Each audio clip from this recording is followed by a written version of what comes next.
Talk to the crowd. Tell us a little bit about what you do, where you've gone, how you've evolved. Oh, okay, yeah. I was a... Okay, so thank you very much. Okay, that's good. I'm the typical guy that got destroyed by the old school teaching. I was a D1 ball player back east, and I remember working with a guy my freshman year, Pete Venturini, who led AAA for the White Sox in hitting. And he told me flat out, he's like, listen, you're too small to be a home run guy, to drive the baseball. So the first thing you got to think about is getting down in the ball. And that was the first time I really got that instruction, and pretty much destroyed my career. I mean, I started all 4 years and kind of lumbered through, but never drove the ball. Never was able to drive the ball and get locked into that. So, long story short, I was a sports writer for a while. I coached for a while, and now I work with hitters. And I also went to grad school for sports psychology, so I work with Ken Ravizza and really tried to get the mental aspect down. So I consult a lot of minor leaguers, more in the mental game. So that's what I'm doing right now. I'm in Arizona. My place is called Hitter Haven. So a lot of youth hitters, a lot of high school hitters, some college guys, but I'm really excited to be here. I was up all night last night, seriously, just reading about everything. And this is going to sound crazy, but one of my buddies said, I don't know about the going back thing. He's like a snake. He's talking about biology. He's like a snake coils back and goes. And so my butt's on the internet last night looking at snakes, okay? And guess what? They don't go back. They don't go back. They go right from here. So I thought that was fascinating, right? I mean, you think Trent was talking about, Trent's got a drill he calls the snake drill, where you kind of coil from back here. But guess what? If you go look at a snake, he doesn't coil. They coil up to protect themselves, but then they launch and they go. So I thought that was fascinating, really. So yeah, so I'm excited to be here. Excited to be here. Thanks for having me, guys. Really appreciate it. Come on, Garrett, your turn. Could you imagine? I'm 2 o'clock in the Garrett morning. Reddick, Minnesota. Currently a high school coach there. Probably will always be a high school coach there. But my travels have brought me many places. I started out way back when in the internet hitting world, kind of in the .com era. Started. A gentleman by the name of Paul Nyman. He started Set Pro, and there's a lot of other people that came from that time. During that time, I've seen probably 20 some odd people, guaranteed 20, and traveled many, many places. And all those things they've taught me a lot of things, but they taught me a lot of failures too. And I think one time when I was talking to Doug, I was like, I have no ego in the game. All I want to do is make kids better. And then finally, it was actually through an article that I found from JT, put Doug's name out there. I just decided I should give him a call, and that's where it became. And then my understanding was the simpler you can do this, the simpler you can make it, the better chance we have at helping kids get better. And that's all I care about, is helping kids do the very best they can with whatever their athletic ability is. So thanks to all of you. Enjoy the connections we're going to make, and thank you to Doug. For sure, brother. John.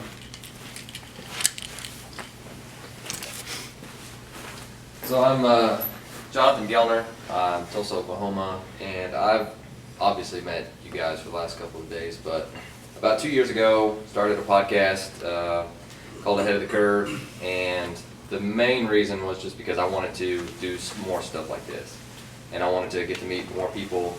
And I think we all get in our small bubbles of where we see stuff on social media, or we are around the same people all the time, and so we get the same ideas just rotating back and forth all the time. So just being able to expand my knowledge, and then about a year ago got the opportunity to interview Doug and then come up here, and I always swung a certain way, and I was always up here with Griffey and just swinging with him for 15 minutes changed the way that I really started to think about how the body works in correlation with the swing.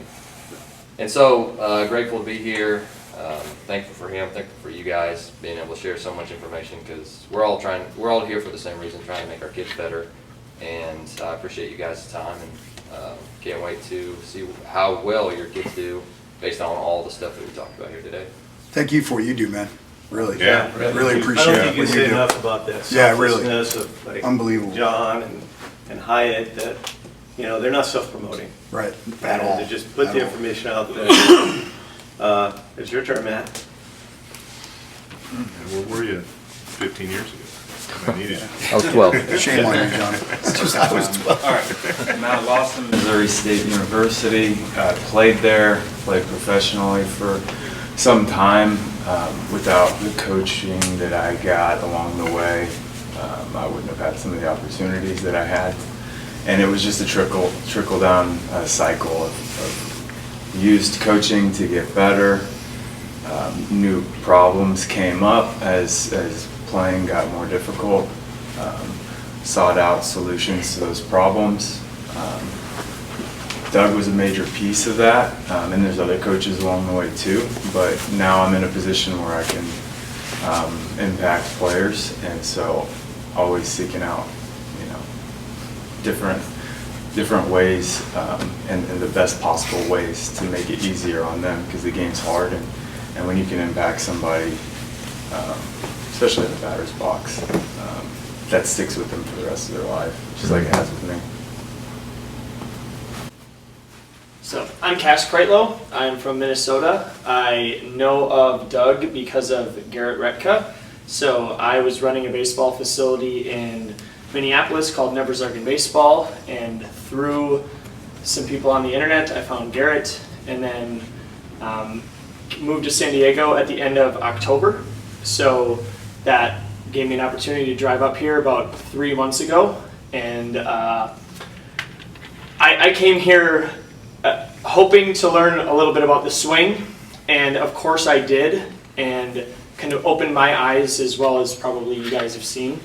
But importantly to me, I realized that he was asking me some very important questions. Like, I was saying things like, I'm not a very good athlete, I'm not very smart, but I listen to smart people, and he was just like, why are you saying that? And I know that he had said he doesn't like negativity in here, and if anything, I actually do listen to people as much as I like to talk. And I went home. On the way out, the last thing Doug said to me was, don't overthink your drive home. And I just couldn't believe how spot on that was. And so really, of course, he's helped me understand the swing, but he really made me understand how to think in a different way. And so that has had a dramatic impact on my life in the last 3 to 4 months since I met him. So this is much more than a swing for me, and I'm very appreciative of getting this opportunity to be around you guys. So thank you. Well said, brother. Would you run? Yeah.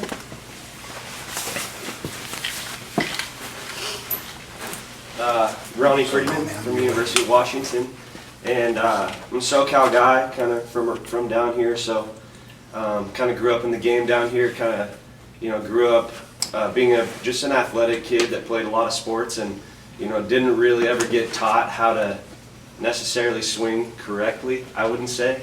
Had an opportunity to play in college and played in pro ball for 6 years in the farm system with the Mariners. And throughout my time there, just taking pieces from everybody that could teach me as much as I wanted to take in. But what you find in the game is that there's a lot of different opinions and different philosophies. And that's why I think hitting's so unique.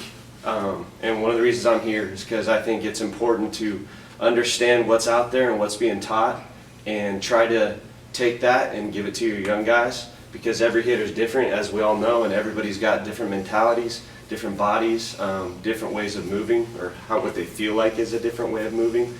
So my goal coming here was just to kind of understand, because when you watch a hitter and you've been doing this long enough, you realize that looks right, or that looks simple or effortless, like we've been talking about. And what it really comes down to is just staying athletic and staying the way that the body wants to move. So yesterday and kind of following Doug and ahead of the curve has been really good for me to kind of understand, hey, as athletic and natural as we can make this thing is probably a good way to start. So and as we all know, that's the first piece of the puzzle when dealing with hitters, and then just understanding mentality and talking to other guys who've worked with really good people and hearing what they have to say about it is pretty cool. So.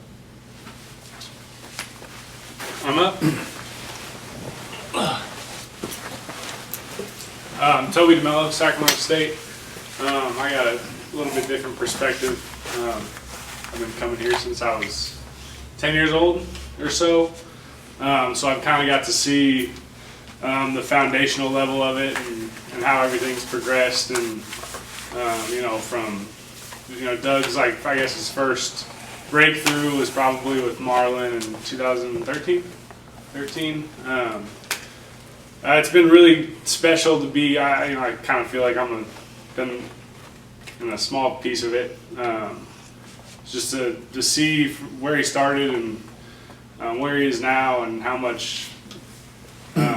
You guys see what he teaches now. I remember what he taught me when I was 10, and how much he's grown, and the little pieces that he believes in, and how he's evolved over the years.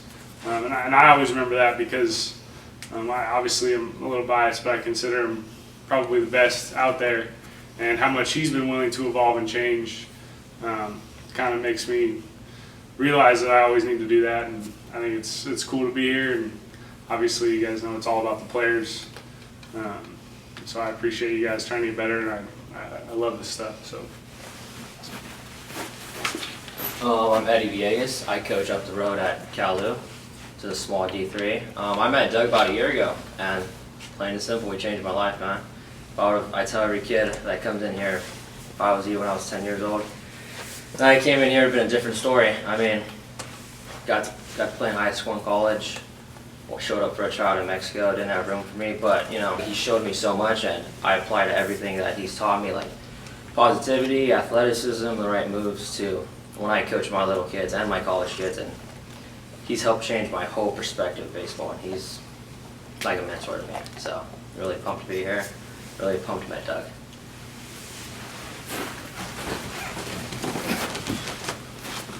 Jeff Rottmeyer. I'm from Tulsa. I'm not from there. That's where I'm at now. I'm originally from Florida. I grew up in Clearwater. I grew up right there around where a ton of big leaguers at. Got to work with a lot of those guys. Kind of I've experimented everything.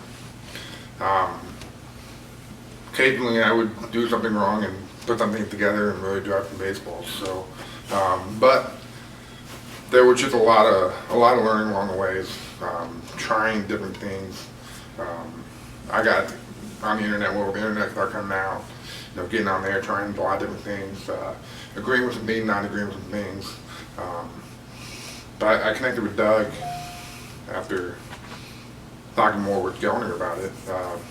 That was kind of a Wallenbach guy. But we were talking about the front shoulder and some of the things that he was teaching, and it made sense when I started to look at some of my hitters. And so having been here, we got here Thursday, and taking one swing and connecting going one swing, and I hit that ball really, really hard. I said, man, there's something to this. So I'm really interested in keep exploring the method and try and get it to teach my guys, and thankful to be here. Great players, and his commitment to excellence does not stop.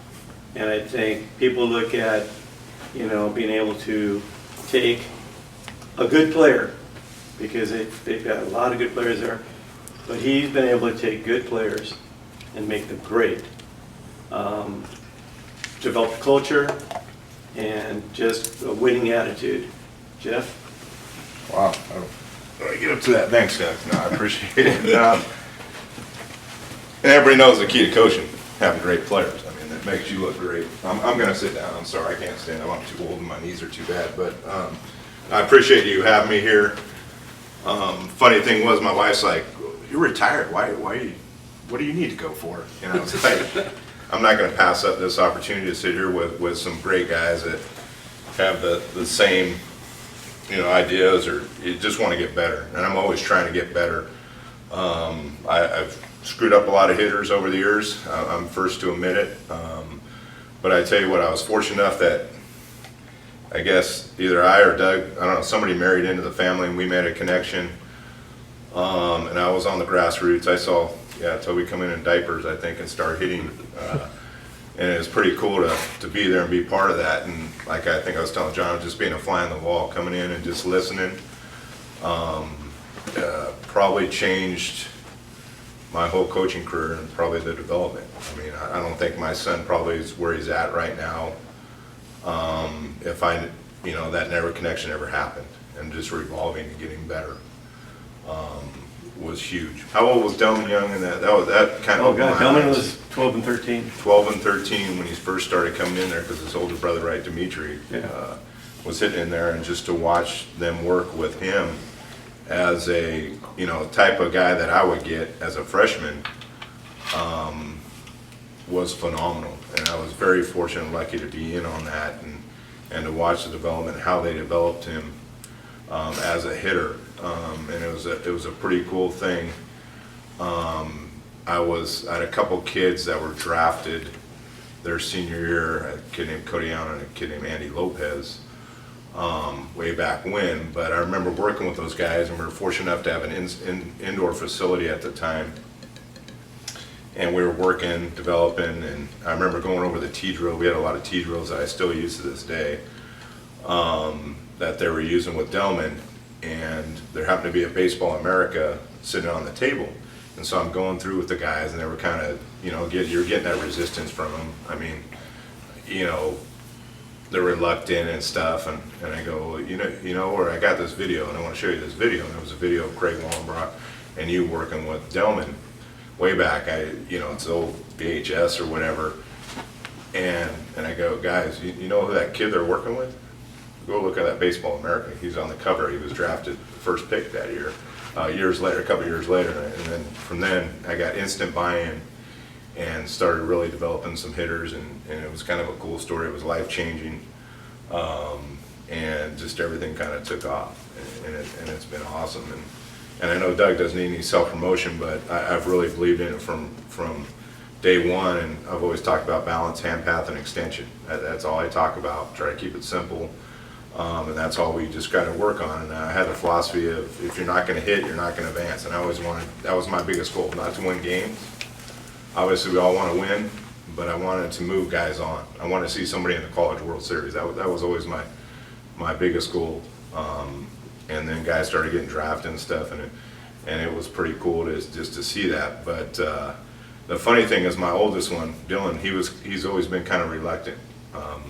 He'd listen to me and we'd go, but he had his own kind of viewpoint, and he really started buying in about 6 months ago. Don't you think so? Dylan kind of always, I didn't want to change a lot. I mean, he bought into stuff and he listened, but he really did not 100% like, I'm in. And I really saw that about 6 months ago.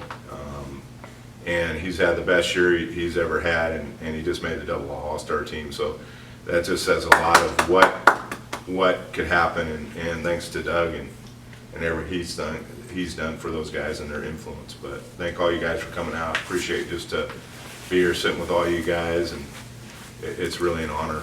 And that's all I got to say. I've talked too much. From the days of being radical with what we thought, and literally being punked by a lot of people in the hitting establishment. I'm just talking at the college, high school level. And again, lucky to work with and around some of the better hitters, coaches. Craig Wallenbrock is an outstanding coach. We spent 14 years working alongside. More importantly, the hitters that we're dealing with, major league hitters, they teach us. You suddenly learn how that all works and how to apply it. But the most important thing we've got in life is our relationships. And I'm learning. I'm here because I need to learn more. That's what you guys hear. I'm learning because we never can stop learning. I admit freely to my biases. And I think when we look at a lot of the hitting being taught around the world, there is kind of what you call the old and the new, but they're really neither. But we still look at what we think, how somebody may have taught us to hit, how somebody we respect talked about hitting, and there are times I listen to ex-major leaguers or major leaguers talk about hitting, and I shudder because it doesn't translate. We've talked a lot about, well, this was a feel, this is how I felt to play. The problem is when it comes from such an authority, people, go ahead and say, oh, that's absolute. I'm going to do that. Hitting is tough. This is the toughest thing to do in sport. And I want you to think, how many people hit a golf ball and can do that well and fight for, years trying to perfect hitting a little ball standing at the same spot. And I think unless you've actually played baseball and suffered the failure that we're going to suffer as a hitter, it's tough to really understand what really happens in that batter's box. The ups and the downs. And this is going to continue to grow. I'm excited to see, on one hand, that there's a big change going. And, we've got a great representative group of coaches in here now at every level of the game, from the independents to some outstanding high school into the college. And then hitting coaches that work with, players up and down through that into the professional, that things are moving. Things are moving differently. And we talk about, I cannot tell you how many times we hear, man, how come we didn't have you, right? I think that's just like the evolution of the game. But the most important thing I see is all of us we have a duty. And that's we have to give back to the legacy of the game of baseball. And it means that we have to reach out and do the best job we can, because even today in this modern world of data and technology, there's a lot of bad stuff out there. And I'm not being presumptuous. I'm just saying the human body really works effectively one way. And we see what I call the outlier syndrome, where there are players that can do things and they're doing really well. But that may not be the absolute. They're able to, their bodies work this way, their DNA is such that this is what they do to be successful. I think one of the biggest problems we're going to see is on more of that major league baseball organizations. There's several of them that are going to come up with, this is a model hitter we're going to follow. Okay? Literally, this is the guy we want you all to be. And that's going to be their instruction at the major league level, and that's going to be how we're going to develop, the youngest guys in the organization. And I think that's a very, very bad idea. Because one thing is, no hitters alike. There are similarities in what we're effective in a swing, but bodies move differently. We had a discussion a little bit earlier this morning about DNA, literally DNA, and there's this element they say, higher in Neanderthal. It doesn't mean the guy is a troglodyte, but it means that just the way that body works is different than somebody else. So they've done a lot of studies, and it's still kind of an emerging science. But we have to look at all these other aspects, because it's going to come down to how your body works. And that's a tough thing for us as coaches, because what do we want to do? We really want a simple program that everybody can buy into, the 1, 2, 3, A, B, C.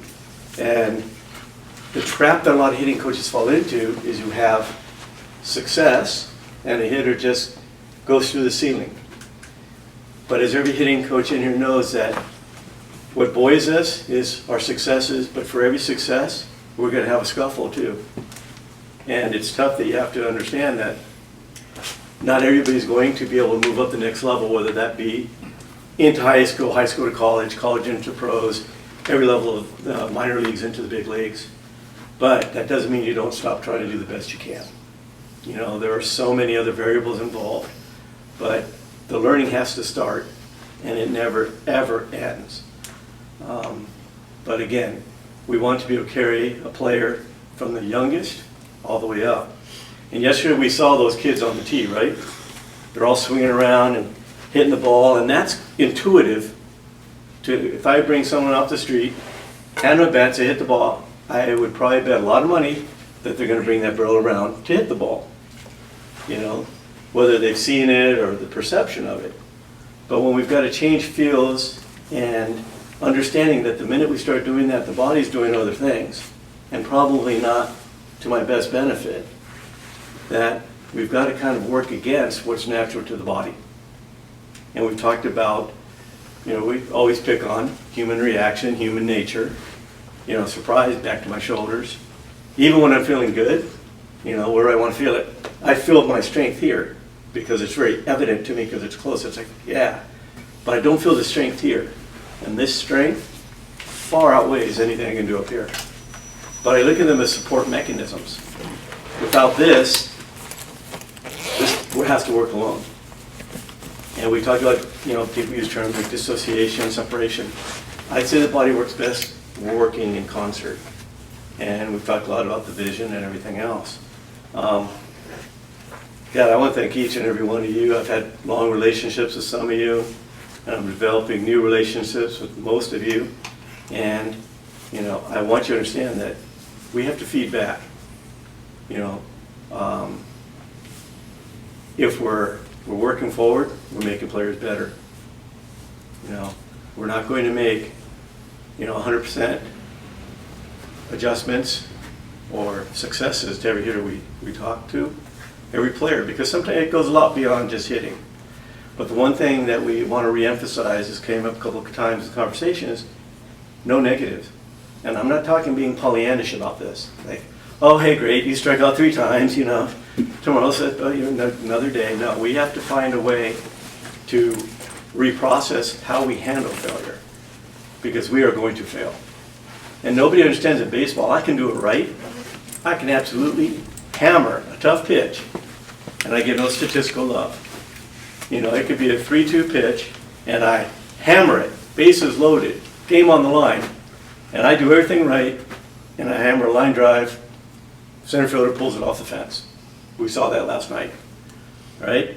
So, how can you say I was a failure, right? That's our game. So, by definition, our game really hammers at you mentally.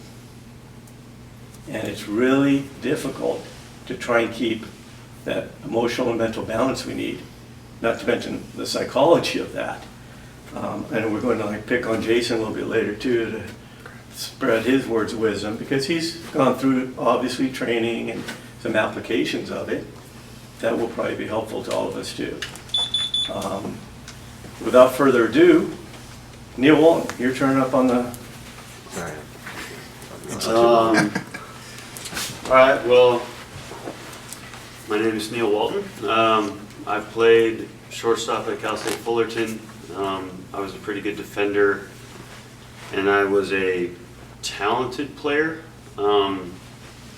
Hitting-wise, in high school, I was a different swing to different pitches. Maybe good hand-eye coordination, poor, competition, so I could get away with that. And then,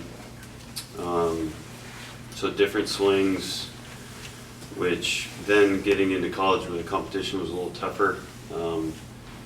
I had some struggles, and you got a lot of stuff when you get into college. So as far as what to do, I learned a lot from the players I was around, the coaches as well, but until I got to pro ball where I was able to fail a bunch and kind of learn about myself, it wasn't very natural for me. Defense, I could roll out of bed and do well defensively. I didn't have to take ground balls before spring training and I'd be fine, but I needed to hit every day just because it wasn't easy for me. So all that stuff I think has really helped me as a coach, because it wasn't easy for me hitting wise. I could crush batting practice, I was always good with that, but it took a while for me to improve and be competent as a hitter. Personally, that helps coaching wise. I got done playing, was doing a lot of sports psychology stuff, was around Ken Reviso a lot, was actually thinking about doing that, being a professor and consultant. Decided that I liked being around the competition and being a part of a team too much. So got into coaching, was at Fullerton as a manager in 2013, then Santa Barbara for 4 years, and now back at Fullerton for 2 years. So I really like the team stuff. I really like how everyone is unique and individual. The competition is cool, and a lot of my experience as a player and how it's tough, I think, helps coaching-wise. And I've been fortunate to be around a lot of really special players and coaches. So now I'm sitting here trying to learn. So there you go. Do I get up now and go back? No, you take over, go. Yeah. So there you go. Q&A period. If you think, most of us are the product of a lot of coaches, players, people around the game, you know, where our journeys take us. And like I said, you know, you look at a point to be able to have some success and do some, you know, some good things. It's an easy act to follow. And, you know, you go back over the course of a lifetime and how the stars align, and next thing you know, you find yourself the ability to kind of work, making players get a little better, and then taking that to the highest level of the game. The one thing that stands out with me, with one person's comment, I mean, in like a 2-minute time, which resonated with me, which I've shared a couple of times with the media. There's a hitting coach, I think an undervalued and underestimated hitting coach named Greg Walker. At the time, he was with the Chicago White Sox. And we're sitting down on the couch at one of our get-togethers at, you know, the Ballyard. And he was talking about a rather cerebral hitter who got traded to the team. And the hitter asked him a question. And Greg turned and said, "I don't know. Let's go see how that works." And they went down the cage. Why that resonated with me is that sometimes people have to have the fast answer, right? But what hit me was realizing Greg already might have had an idea or an answer, but it would only work if he incorporated the player into the process and say, let's see how that works for you. And that, I think, the challenge that made things really change, not only in the way I mentally approach the game, was being able to integrate the player in each player, because every one of them is different. And it's funny, we talk about internal cues and external cues and all those other things, but it still comes down to that player at that time. And we know as players, when a guy's hot, right? What are you doing? You know, what bat are you using? Hey, do you mind? Right? There's this almost this mysticism to somebody who's hitting the ball well. It's like we look at the best hitters in the game, and as I mentioned earlier, major league organizations are trying to have a model. This is what everybody's going to do, and it's a mistake. Because what they're doing may not translate to you. Some ideas may come across, but just because they're having success, sometimes we look at that saying, I've got to do that. I tell the story of being at batting practice one day, and one of my players I was working with came over after BP, and I looked at him like, man, what was that? He goes, that's Ian Kinsler. Because at the time, Ian Kinsler was absolutely raking, you know. And it's funny because people think of major leaguers, but you think major leaguers aren't looking at guys that are on fire and like, what's that guy doing? Because there's always a mystery to his hitting. And it's like, I went, you're not Ian Kinsler. So I get that, you know, you're looking at things, but just to kind of put on the stance and the moves doesn't make it work. So again, the process is tough, and that's what I don't want. You know, parents are out there buying lessons and 1, 2, 3 cookie cutting and hit the ball hard here, and now you've got the evolution of the data. Ooh, look, the exit velocity is up to 100, you know. Man, they're going to get signed tomorrow. And wow, you got that 22-degree launch angle, you're launching the ball in the cage, and how great is that? But there's only one time that it matters, and every one of you knows that because we've been there. It's when we're in that box. It's when we're in that box facing some guy with some serious spin and, you know, some filthy off-speed pitch, you know. That's when it matters. You know, but more importantly, the numbers don't work for us. We are going to fail. And we have to get up every day after failure we have to go back up after. We have tough pitch, we gotta get right back in the box. Tough at bat, we gotta get right in the box the next time. Tough day at the yard, we gotta get right in the box the next day. And I don't think the average person who's not played this game can ever understand how tough it is. And then we talk about that mental drain. Jeff talked about his son, but I think what had to happen is we listen to people that we perceive as authorities. You know, they're really good at what they do. And we put our well-being in their hands. And then suddenly you take a step back and it's like, I'm not doing so well. What's going on?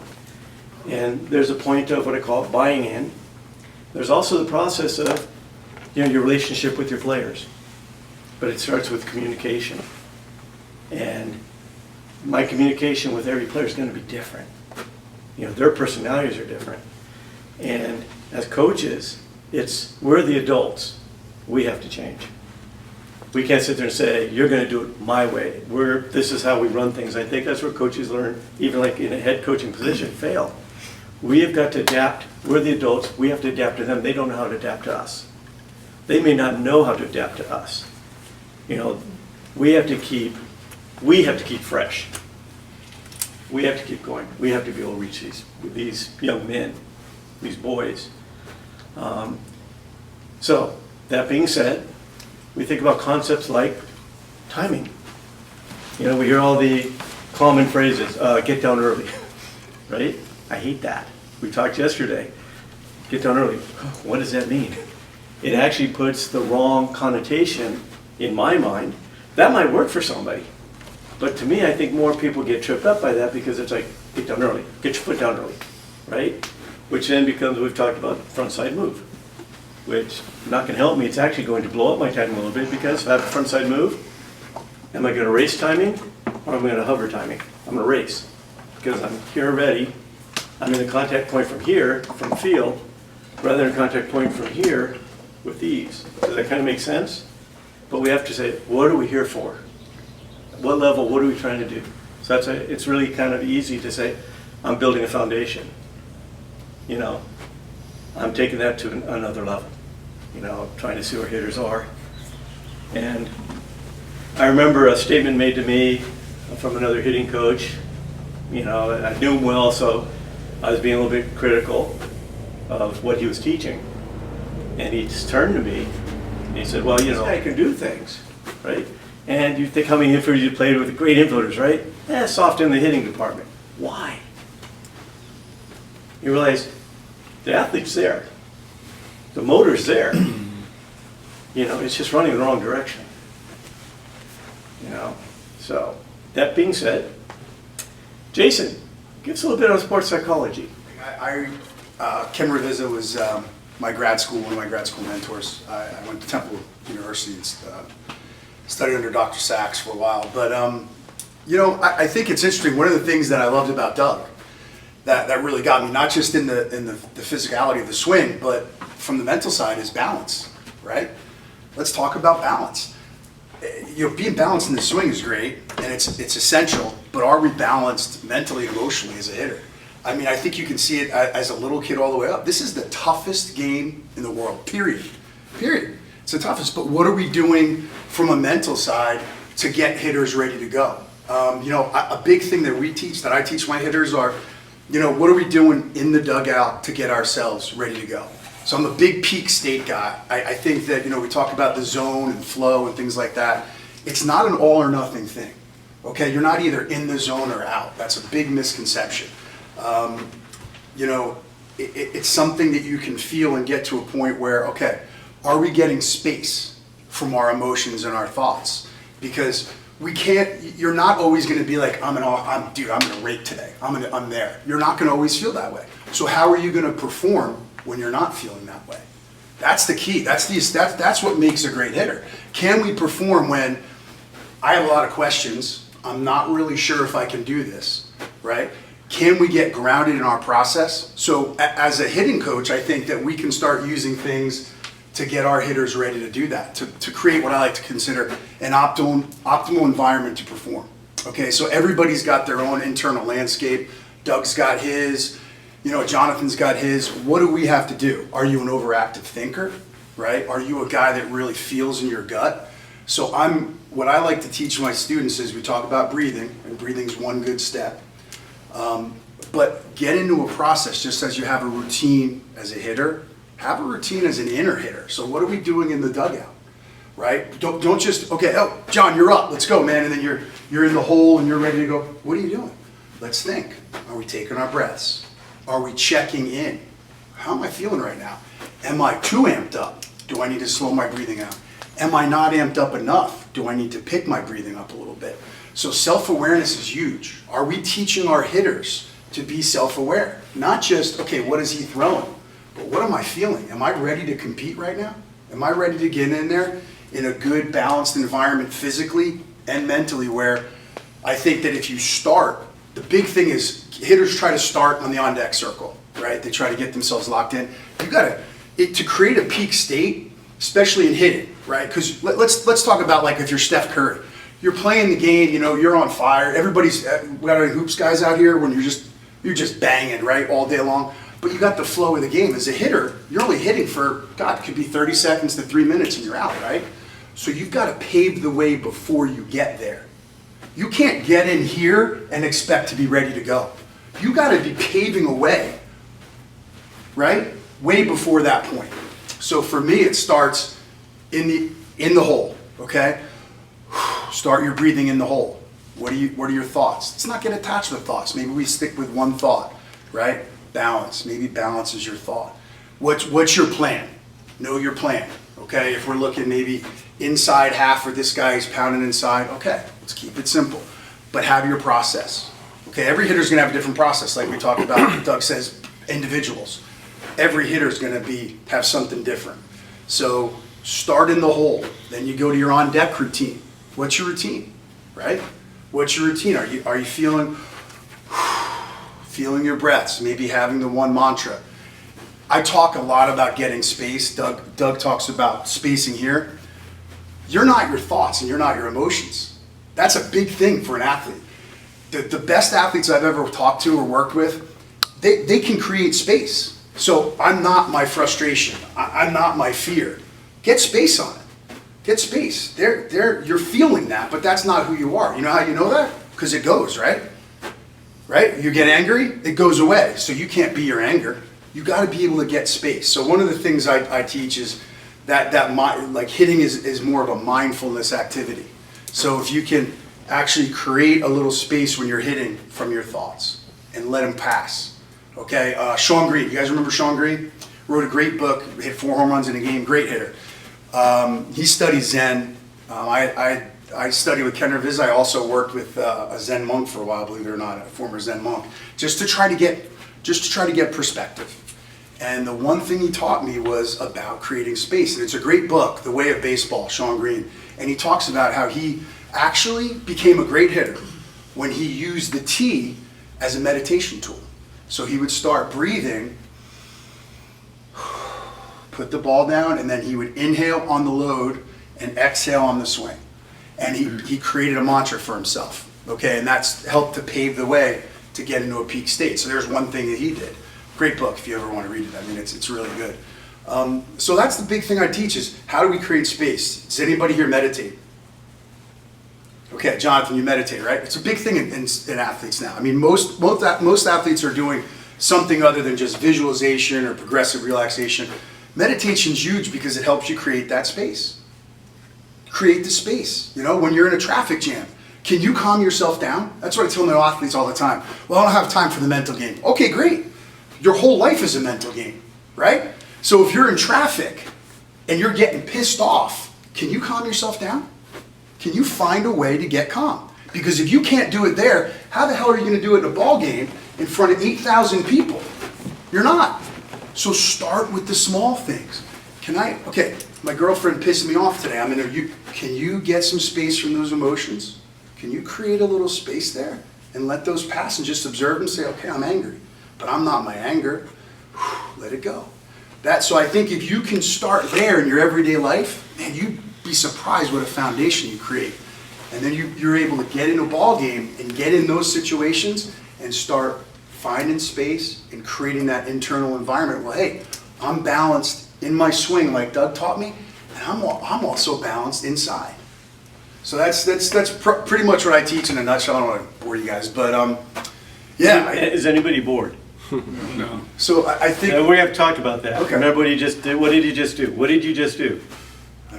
I don't want to bore you guys. Oh yeah, I know. It's, yeah. Right. The negativity. There you go. The mental sports psychology guy right out the window.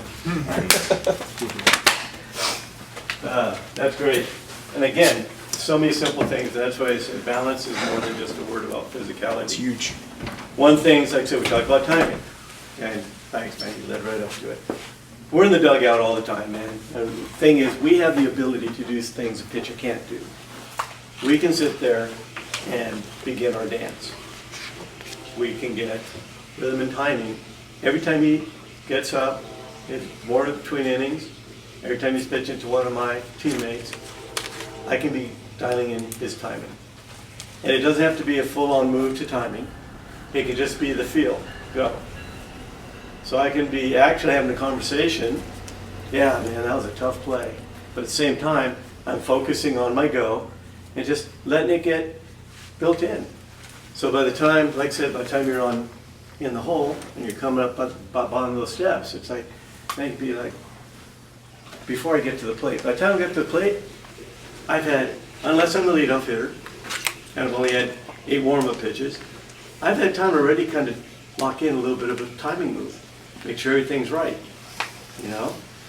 I don't have to search for it at the plate. I'm getting in my comfort zone.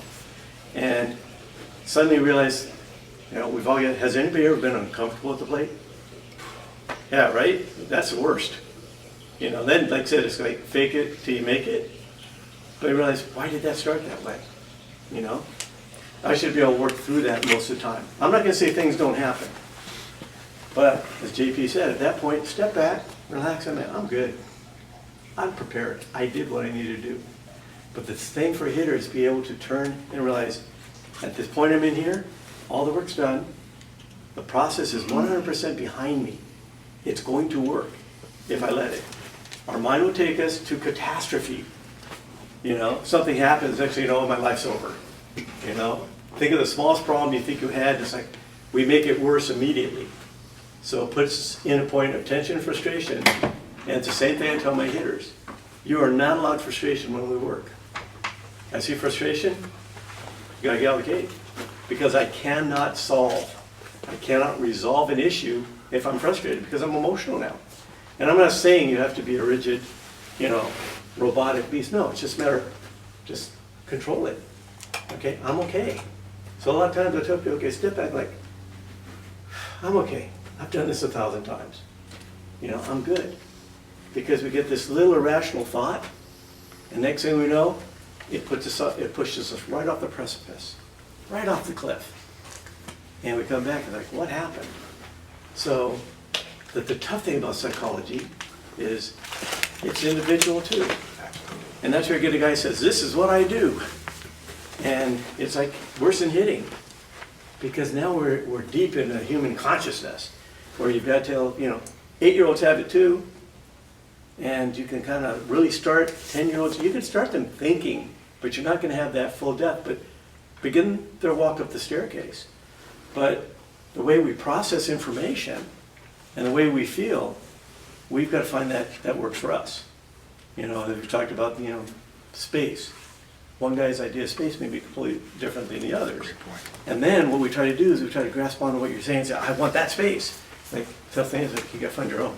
That's right. You got to find your own. And we also know players. We've all played with them, and I think they've got a couple of here in this room that are guys that, man, they play well when they're just like, they're ready to go. Right. Come on. And then there's a guy that's a little bit different, plays better under this circumstance. Everybody plays under a different level.